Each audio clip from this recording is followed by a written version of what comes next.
and Success by James Allen. Chapter 2. Sound Methods. From the 5 foregoing right principles, when they are truly apprehended and practiced, will issue sound methods. Right principles are manifested in harmonious action, and method is to life what law is to the universe.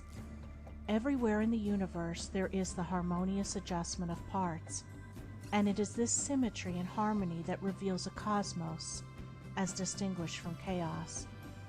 So in human life, the difference between a true life and a false life, between one purposeful and effective and one purposeless and weak, is one of method.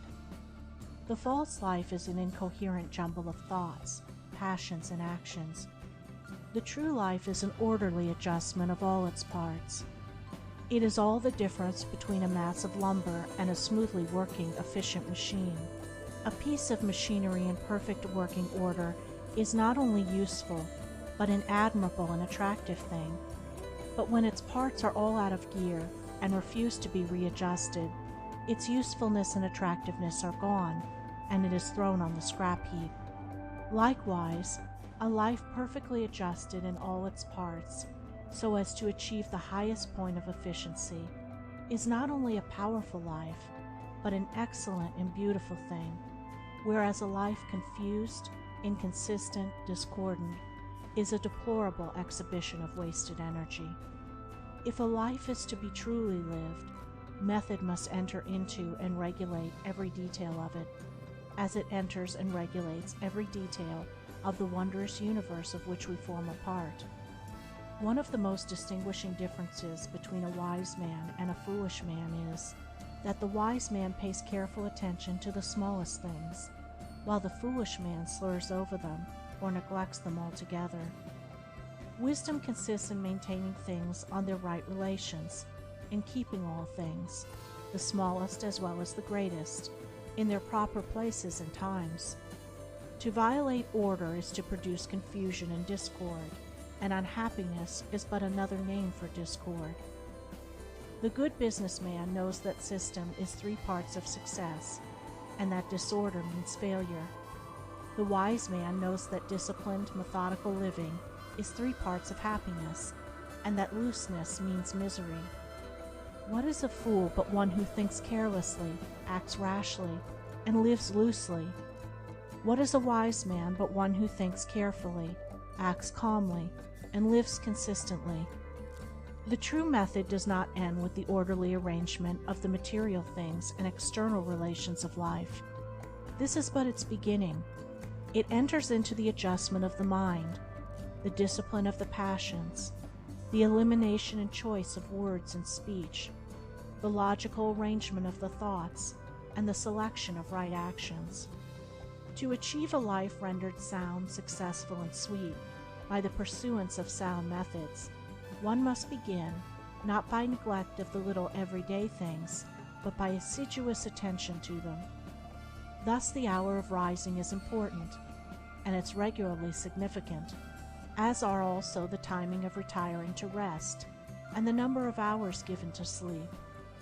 Between the regularity and irregularity of meals, and the care and carelessness in which they are eaten, is all the difference between good and bad digestion, with all that this applies, and an irritable or comfortable frame of mind, with its train of good or bad consequences.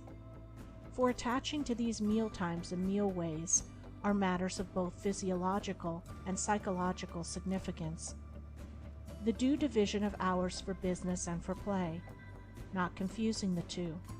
The orderly fitting in of all the details of one's business, times for solitude, for silent thought and for effective action, for eating and for abstinence.